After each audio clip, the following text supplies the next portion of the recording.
Tonight, the rapid spread of Mpox triggers a new global health emergency. This is a ticking bomb. The expanding outbreak of a new deadlier strain in Central Africa and the warning for the rest of the world. As Ukraine pushes further across the border, will Russia have to change tactics? This is not the picture that Russia wants its citizens to hear. And more delays for those astronauts still stuck in space. Chris Hadfield is here to break down the mission to bring them back to Earth. It's not as simple as it may sound. From CBC News, this is The National with Christine Barak. Thanks for joining us. Adrian is away. We begin with the growing international alarm over the Mpox outbreak in parts of Africa and the deadlier, more transmissible variant that is now spreading fast. With thousands of people infected and hundreds dead across the continent, the WHO declared a global public health emergency, warning countries around the world, including this one, to be on their guard and to send immediate aid to help contain the epidemic. Cameron McIntosh takes us through what we know tonight. Spreading further and infecting thousands more each day, Mpox is being declared a public health emergency of international concern by the World Health Organization for the second time. The potential for further spread within Africa and beyond is very worrying. Now calling on the international community to help. It's clear that a coordinated international response is essential to stop these outbreaks and save lives. Mpox, formerly known as monkeypox, is a viral disease spread by close personal contact. That can cause lesions, fever, headaches. Most people recover, but there have been about 500 deaths in Africa so far this year.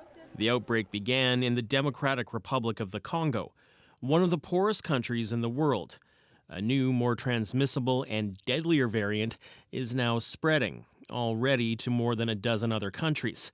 African health officials have already declared a continental emergency, saying they need up to 10 million vaccines, while also struggling to get doses they have to those who need them. This is a ticking bomb, so it's kind of becoming the new HIV. Dr. Jean Nishiga is a researcher who's been working on Mpox. All of a sudden, all the world is paying attention because of the threat of global spread. But this has been an endemic disease, a neglected disease. 2 years ago, another strain of Mpox spread around the world, including Canada. Infections persist. Infectious disease experts say problems then remain today. There are vaccines available globally. There are therapeutics available globally.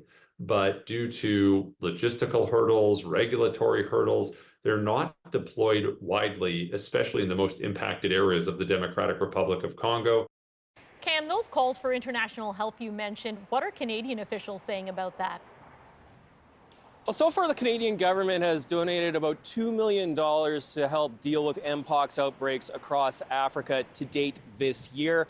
The Public Health Agency of Canada says it has not been formally asked by the WHO or anyone else for more help as of right now, but that could change, so it's monitoring the situation and assessing what kind of help it may be able to provide, including donating vaccines. Public Health Agency of Canada says it has enough vaccine on hand should the Mpox outbreak go global like the last one did. Christine?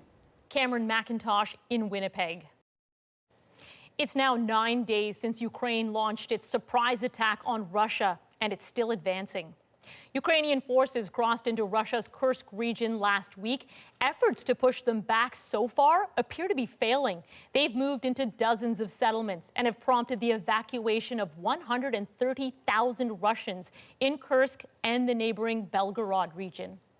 Chris Reyes shows us where this incursion and reaction to it could go next.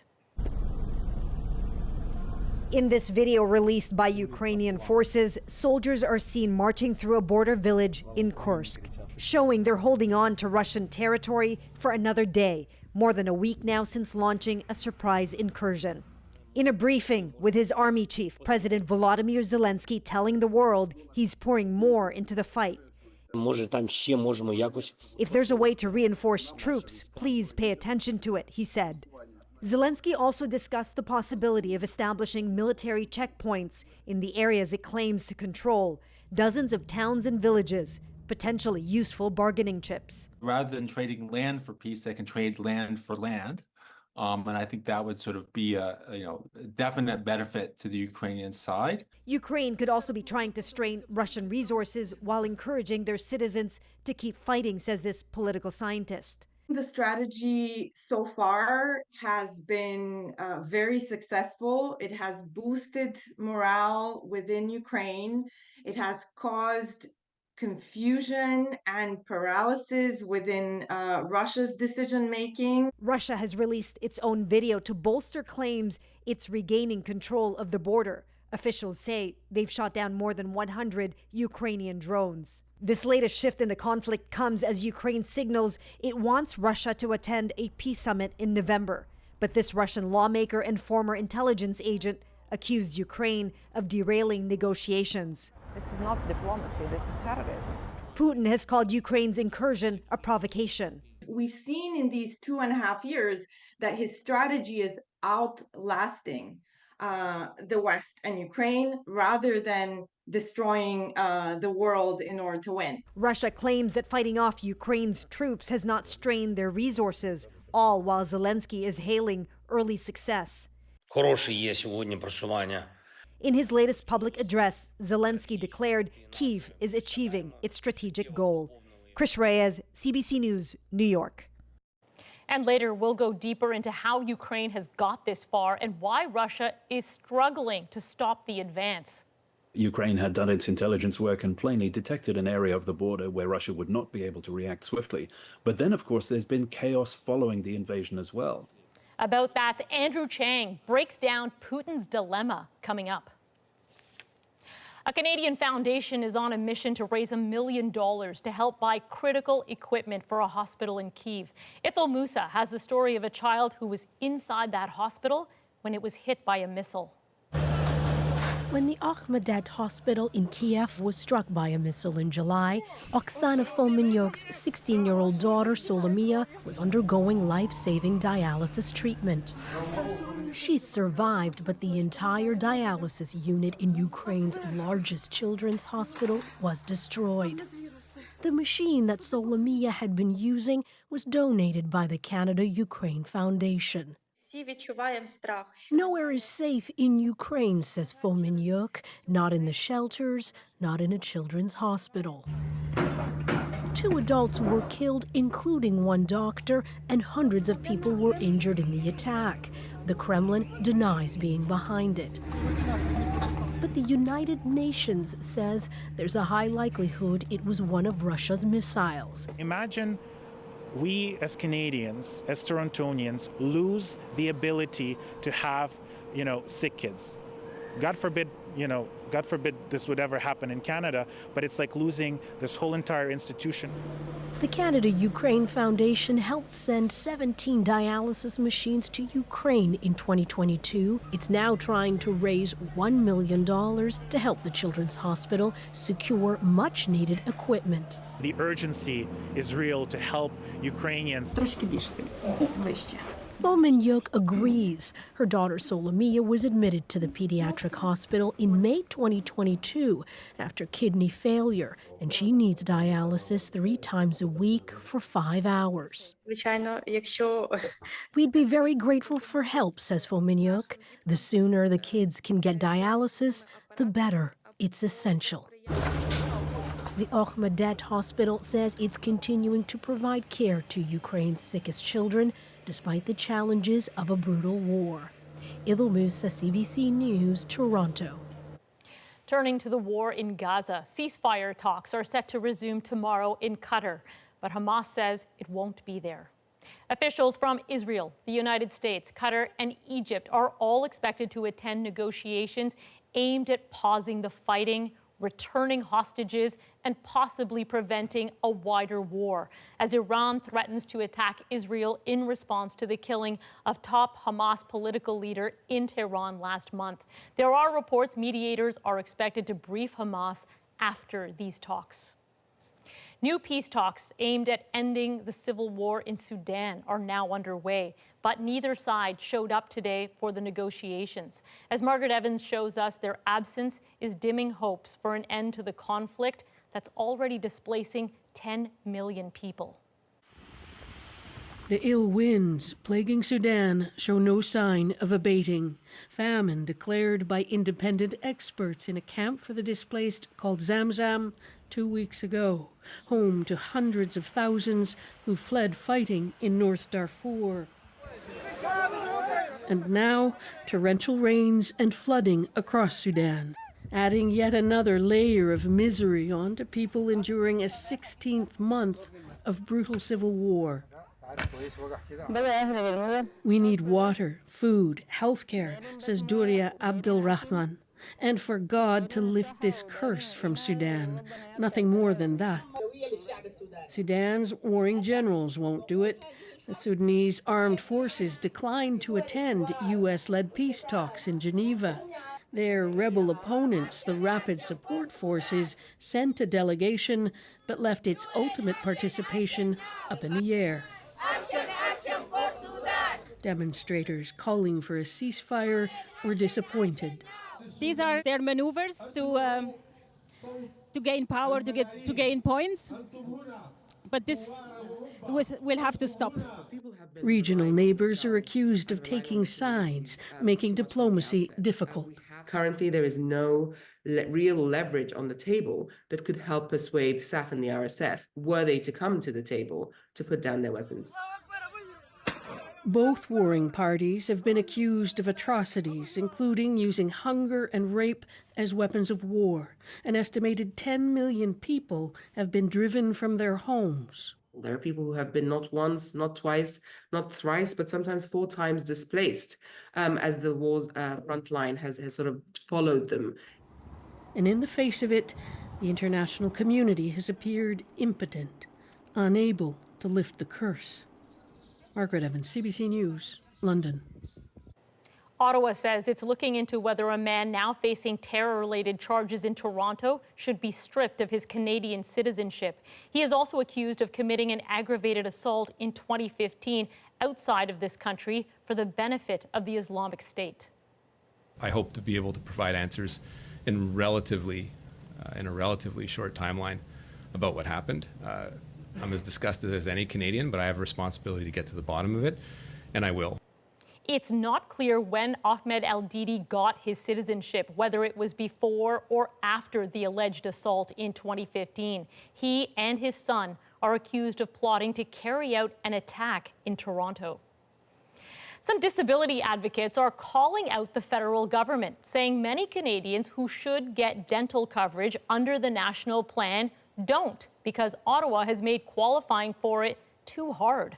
Marina von Stackelberg explains why. Nearly 500,000 Canadians have now seen a dentist thanks to the new National Dental Care Plan, aimed at helping Canadians that don't have private insurance, including those with disabilities. Not Kevin Cunyu. After many years, doctors, and forms, he now qualifies for Ontario's Disability Support Program. But that's not good enough to apply for the new National Dental Care Plan. I can't describe just how anxiety-inducing these processes are for people like myself. Now, Cunyu has to fill out a new round of medical forms because only people who receive the federal disability tax credit can get dental coverage. They see it as the easiest list that they can have of disabled people that are severe and very severely disabled. But it's such a hard list to get onto. Ottawa estimates nearly 200,000 people with disabilities will qualify for dental care, but advocates say more than 1 million Canadians could be eligible. The government can do better.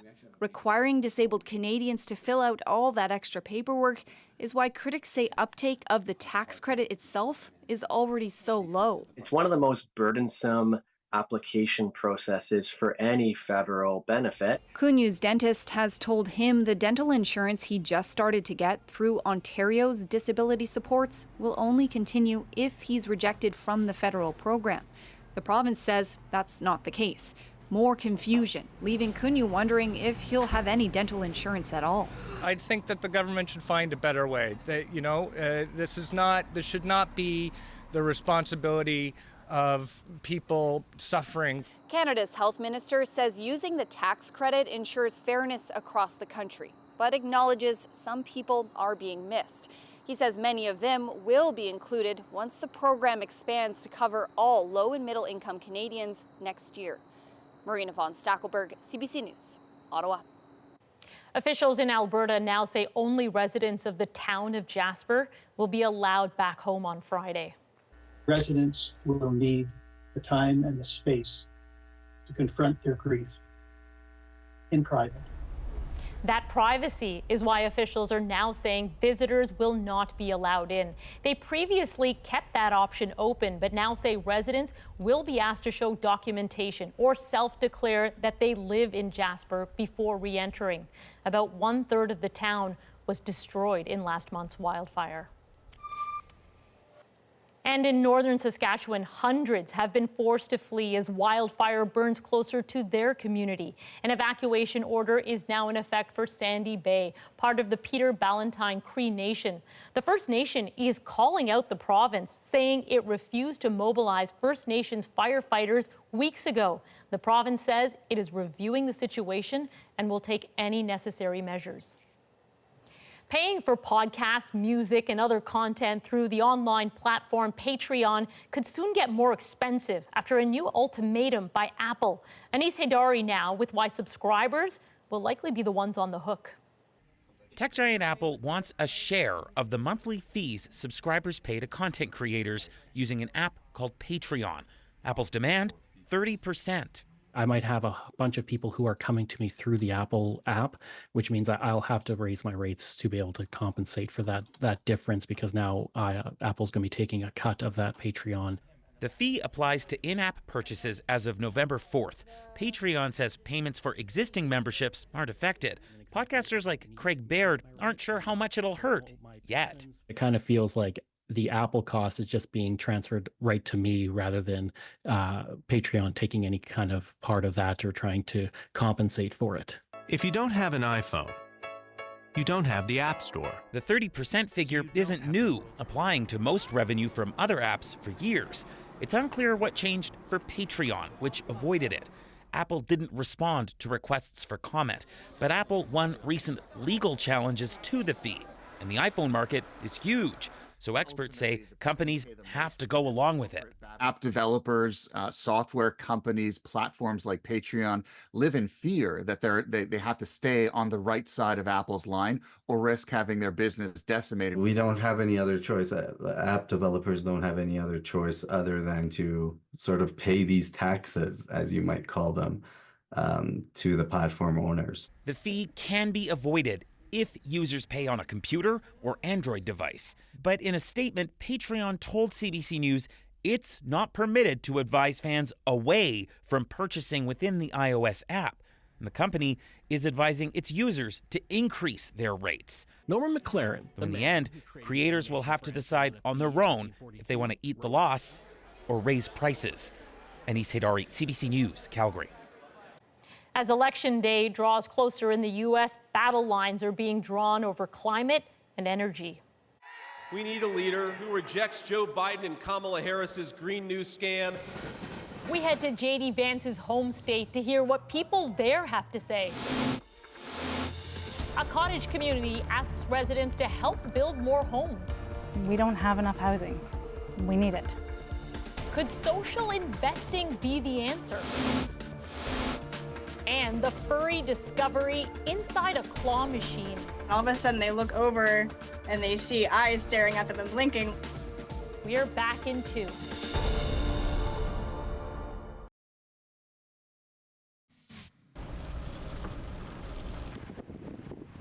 Ernesto is now a Category 1 hurricane after dumping torrential rain and knocking out power across Puerto Rico overnight. The storm is now turning northward into the open Atlantic and is expected to strengthen again into a possible Category 3. The Canadian Hurricane Centre says it should be south of Nova Scotia by Monday, but it's too early to say what the impact might be there.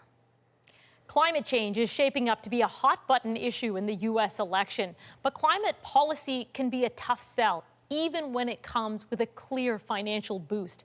CBC News international climate correspondent Susan Ormiston takes us to Ohio tonight, where that challenge is on full display. J.D. Vance, vice presidential hopeful on home turf. I love you guys too. Just because we're in Middletown, I can say that, right? Vance grew up in this house in Middletown, Ohio, an industrial city built on steel, in a state which leans Republican. He's a hometown boy, and I think he's going to help Trump tremendously. He's just what we need. We need this up, up, and go, guys. Vance is bullish on oil. Unleash American energy, drill, baby, drill, and let's turn the page on this craziness. And scoffs at President Biden's big climate-focused investments. We need a leader who rejects Joe Biden and Kamala Harris's Green New scam and fights to bring back our great American factories. Here's the irony. This steelmaking plant in Middletown, Ohio, is in line to get $500 million from President Biden's climate and infrastructure plan to switch out an old blast furnace for 2 electrical ones, vastly reducing carbon emissions and creating hundreds of new jobs. Middletown stands to win from Biden's climate and infrastructure plan. It's going to be huge work for this county and for our members. We try to heavily tell them at our union meetings every month that where the money's coming from, who's on our side, who has our backs. Problem is, that message is faint.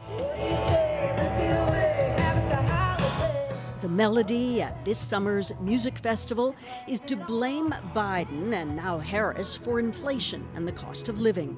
Well, the prices of things have skyrocketed tremendously. I think a lot of people are paying 20% more than they did maybe like 4 years ago. I think it's a money grab for the politicians. They're using the climate change as a way to put money into certain businesses. At best, young voters are weighing who will ensure their future. As far as like beliefs wise, I'm definitely Republican, but you kind of got to pick your livelihood compared to your beliefs. It's sticky, it really is. J.D. Vance and Trump are playing to the choir. Susan, the presidential and vice presidential candidates are all talking about the U.S. economy this week. How does climate investment play into that? It's interesting because the Inflation Reduction Act is pumping billions of dollars into clean energy projects like at this plant and in all kinds of Republican states. So some Republican lawmakers are now urging Trump not to repeal all that because tens of thousands of jobs are at stake. Trump did remind supporters today that he's going to, quote, drill, baby, drill. But he is qualifying his all-out attack on electric vehicles. Why? Because Elon Musk endorsed it. CBC News international climate correspondent Susan Ormiston in Ohio. As Ukraine continues to make advances into Russia, Moscow struggles to respond. Russia was not expecting this incursion, and Ukraine planned very well for finding an area that would take Russia by surprise. Andrew Chang explains why Russia's military can't seem to stop Ukraine. It's still unclear how the astronauts stuck in space will make their way back, but Chris Hadfield tells me that's okay. They're just loving it. I mean, it's what astronauts train for and what we live for. The National breaks down the stories shaping our world next.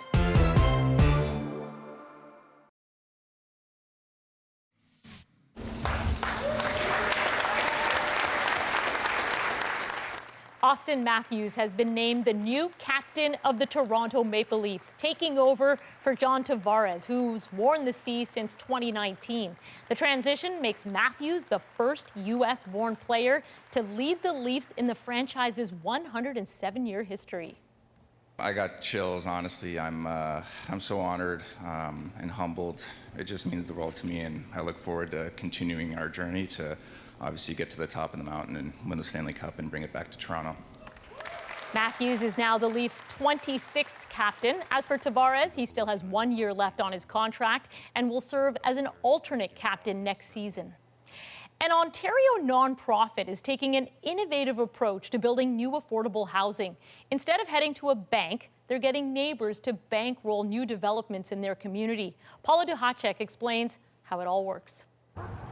Kim Switzer loves living in Lake Country, but with competition from cottagers and Airbnbs, trying to find an affordable place to live is tough. In this community in particular, the poverty rate is pretty high. We don't have enough housing. We need it. From her deck, Faye Martin helps lead the local nonprofit Places for People. It's trying to create more housing and financing some of it with community bonds. We managed to raise $850,000 in 9 weeks, which astonished everybody. In selling community bonds, the nonprofit asks supporters to invest with them for a set period of time. It will eventually have to pay the money back using funds it collects from rent and fundraising, plus interest, but at a better rate than it would expect from a traditional bank. And that can be instrumental in getting an affordable housing project off the ground and also ensuring that there's a lot of affordable units. The model is fairly new but gaining traction, including in cities like Toronto. This week, 11 more housing providers from across the country announced they plan to sell community bonds to build or preserve affordable housing. People are looking for ethical alternatives to place their money. At the same time, organizations are looking for ways that they can tap into new sources of funding other than grants and donations. Still, community bonds don't get the same oversight as regular bonds. That's why experts say investors need to do their homework. They want to make sure that there's some source of cash flow that will be able to pay back in that period of time that you're lending the money. As for Kim Switzer, she's glad nonprofits are coming up with new ideas to pay for housing. Try every avenue, because it's so needed. It's needed all over the place. She hopes this idea takes off. Paula Duhacek, CBC News, Calgary. Now let's break down the news shaping our world. The Boeing Starliner crew stuck in space for 10 weeks and counting. We asked Canadian astronaut Chris Hadfield to break down their dilemma. But first, Ukraine's unprecedented push into Russia. Russia was not expecting this incursion. Sowing chaos, gaining ground for more than a week. Slava Ukraini! This is not the picture that Russia wants its citizens to hear. So why isn't Putin pushing them back? Ukraine's attack on Russian soil may have caught Moscow by surprise. About that, Andrew Chang shows us that after days of defeats, this isn't about surprise anymore. It's about Russia's limits and Putin's priorities. Ukraine's ground assault on Russian soil was as audacious as it was unexpected. What was even more surprising, that for the past week, they've held and apparently even advanced that ground assault. This is a map from the Institute for the Study of War, that's a Washington-based think tank, showing, based on public geolocated sources of information, how much ground Ukraine has potentially captured inside Russia. It appears to be at least hundreds of square kilometers. Ukraine's president says 1,000. Росія принесла війну іншим, тепер це повертається додому. Vladimir Putin has promised to squeeze Ukraine out of Russian territory, to bring the fight back to them.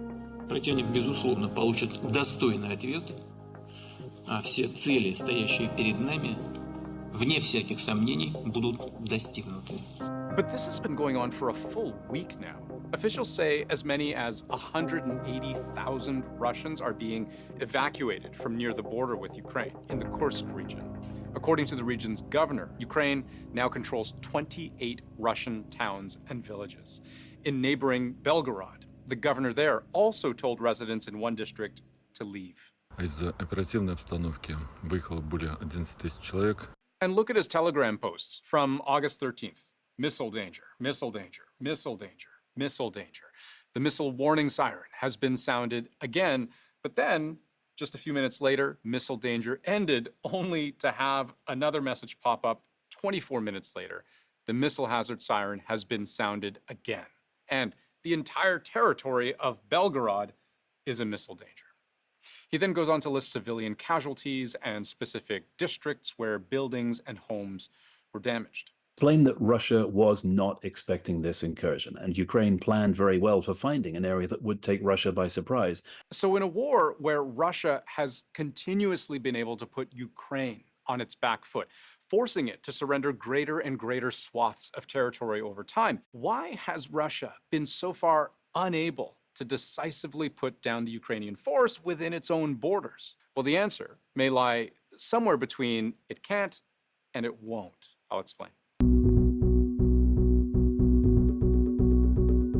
One hard lesson most experts agree Russia learned very early in the war was that it had drastically overestimated its own logistical capability. Ukraine's a big country, the biggest in Europe after Russia itself. Putin thought he could end the war within a matter of weeks. That was more than 2 years ago. Concerns are growing about how long the war will drag on and whether Ukraine will have enough weapons and soldiers to keep fighting.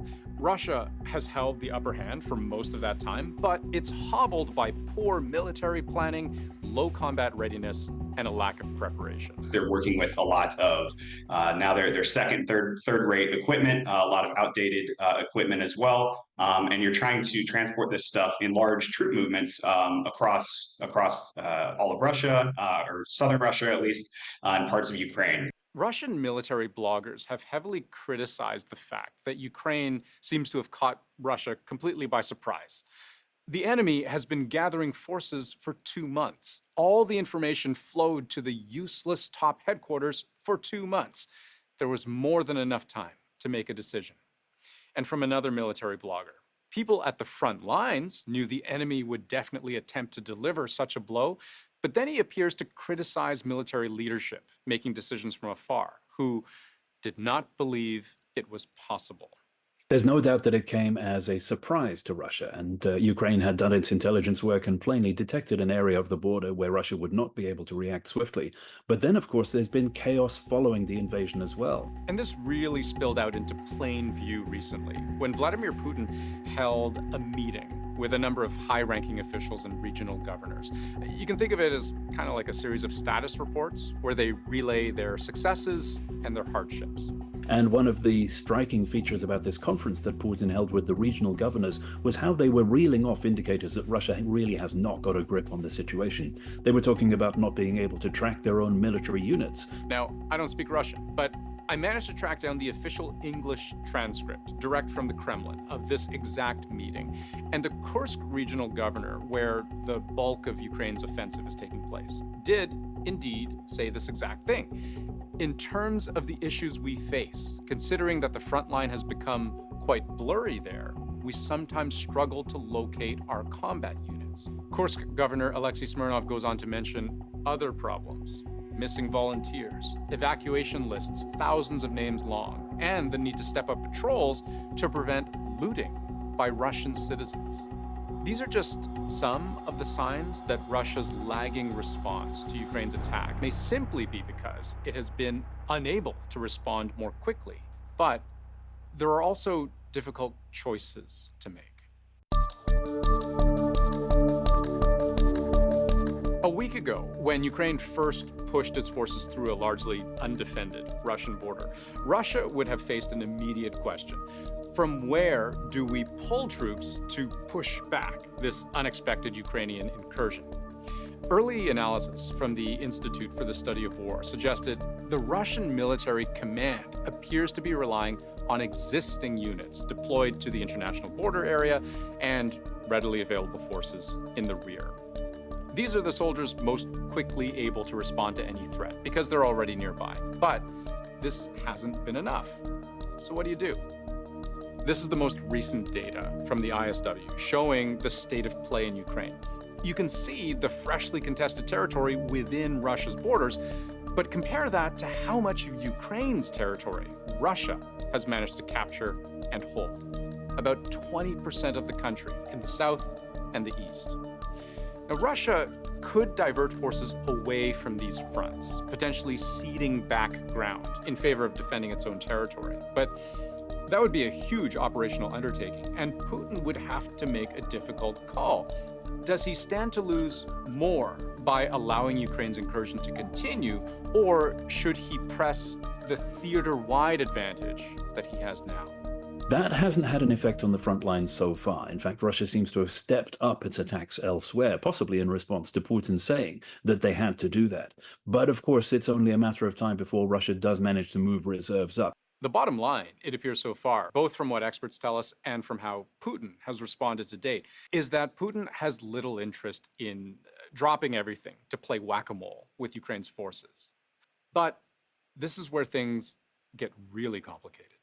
Russia is having to evacuate civilians in the tens of thousands, in fact, hundreds of thousands from those border areas, which in itself poses a problem, because if you're seeding these people across the rest of Russia, they're bringing with them stories of the state's incapacity to protect them, of the fact that there was no military defense. There were no civil authorities actually making sure that the situation was tenable within that area. And this is not the picture that Russia wants its citizens to hear about exactly what is going on with the war. One other difficulty for Putin has to do with an impossible balance. How do you portray Ukraine as a barbaric enemy, one who would dare to escalate the conflict by attacking Russians in their own homes, but without alarming a Russian population that you swore to protect from an enemy that you swore you would crush? Late last week, Russia's National Anti-Terrorism Committee announced a counter-terrorism operation, framing the ground assault of a Ukrainian mechanized brigade as a simple terrorist attack. Putin called it a provocation. What he didn't do was say, this is war. In some ways, it's just a question of semantics. You don't want to call this an invasion of Russia itself, because that's a big, scary word which will cause people to demand things like full mobilization of Russia, which is something that the Kremlin has been resisting up until now. Seeing Putin has delegated both the FSB and the military to take simultaneous control over these and have almost overlapping priorities. So I think what that says to me is it suggests that there is not a clear command and control. No clear command and control, meaning no decisive resolution to a daring attack Russia did not seem to think Ukraine was capable of. Putin has done everything he can do to minimize Ukraine. Domestically? There are two ways he wants to paint this to them: that, he doesn't want to lose domestic approval for this war. He doesn't want Russians to live in fear with the fact that he can't possibly protect them from foreign threats. All while making the case that the West is fighting Russia with the hands of Ukrainians. Because how Russia responds may very well have a big impact on how the rest of the world responds. Iran is reportedly preparing to ship hundreds of ballistic missiles to Russia. Meanwhile, U.S. Senator Lindsey Graham cheered Zelensky on from afar. What I think about Kursk: bold, brilliant, beautiful. Keep it up. He would go on to say Putin started this. Kick his ass. Some are finding the response from the West surprising. Normally uneasy about Ukraine striking on Russian soil, Washington has publicly supported this incursion. Kyiv is now asking its allies to ease restrictions on striking targets deeper inside Russia. 2 astronauts remain stuck in orbit, awaiting a ride back. I have a real good feeling in my heart that the spacecraft will bring us home. But are they safe to stay up in space for months on end? Chris Hadfield gives me the scoop next.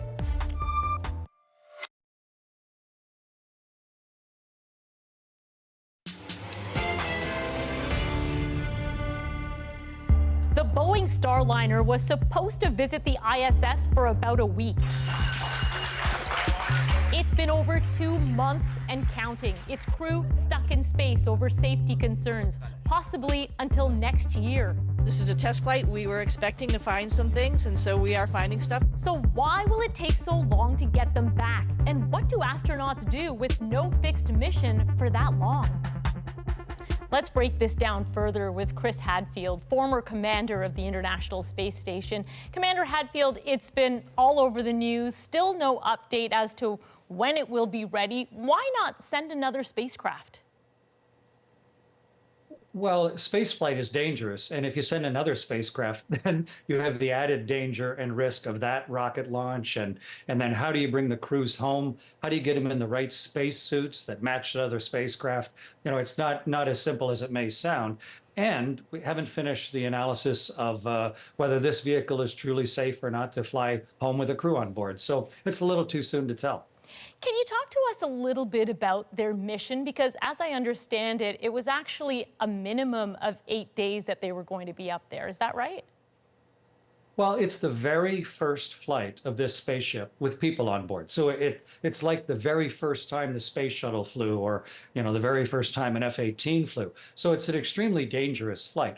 And they set a bunch of objectives. And the absolute minimum they thought they could maybe get done in 8 days. But when they found some other problems, which is pretty normal on a first flight of anything, they extended. But fortunately, the vehicle got them safely to the space station. And so they can stay up there for months and months and work on the problem and make sure they got everything sorted out to optimize their chances before they come home. So it's actually a pretty lucky and good set of circumstances.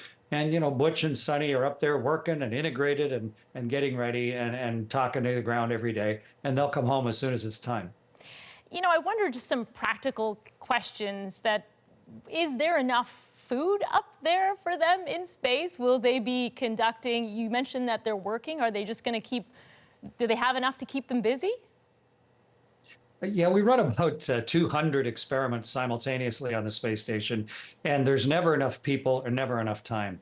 I commanded the space station a few years ago, so it's a huge boon to have two experienced astronauts like Butch Wilmore and Sonny Williams to be up there as an extra set of hands and eyes and a couple more brains to do all the work. And there's loads of food. It's not terrific food, but we have years of it up there. And a resupply vehicle just docked here within the last couple of weeks. So yeah, and there's actually a vehicle launching tonight to bring even more stuff up. So yeah, they can stay up there, for extended periods as need be. And there's a tremendous amount of work to do. And I don't know if you saw them today, but they're just loving it. I mean, it's what astronauts train for and what we live for, and they're getting the ultimate prize, which is not a short flight, but an extra extended flight on board the space station. So from their point of view, it's been a very lucky turn of events. Yeah, it does look like they're having a great time. You personally know, though, the toll that space travel can have on the human body. What kinds of things will they have to keep in check? Well, really, I mean, both Butch and Sonny have done long duration flights before, like some Canadians have. In fact, Sonny, on one of her flights, she ran a whole marathon on the treadmill while she was up there, ran a marathon. So we have good exercise equipment. There is radiation, of course. You're above the atmosphere. There's a little more radiation dosage, but we track it. And you don't want to, over the whole length of your life, like maybe an airline worker or someone who lives at high altitude, you got to think about the fact that you're a little closer to the sun. But those sort of things, we understand it well. There have been people live in space for over 1,000 days, 2.5 years, and one person stayed 14 months without a break. So the length of time we're talking for the two of them is well within our knowledge base. So that's not really a concern. Yeah, 2025 sounds a long ways away, but it's not really. Chris Hadfield, thank you. Thank you. I'm really looking forward to Sonny and Butch's safe return. Next, an unexpected prize ends up in a claw machine. We named him Colonel Custard. The sneaky rodent in our moment.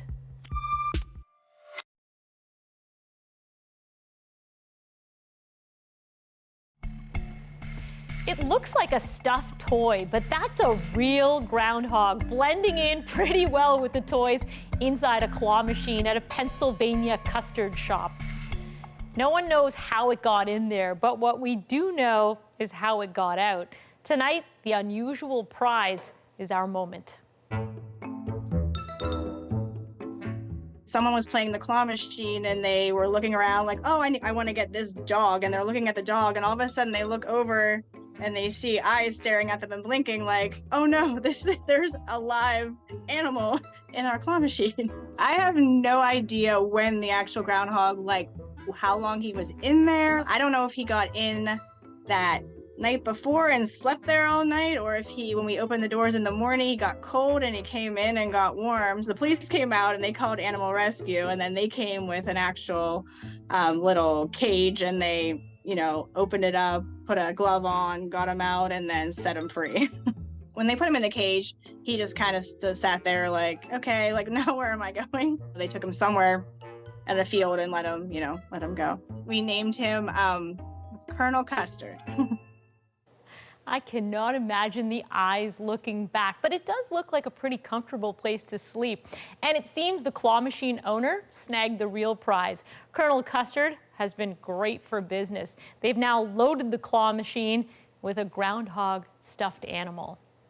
Thank you for being with us. You can watch anywhere, anytime on the free CBC News app and subscribe to the National's YouTube channel.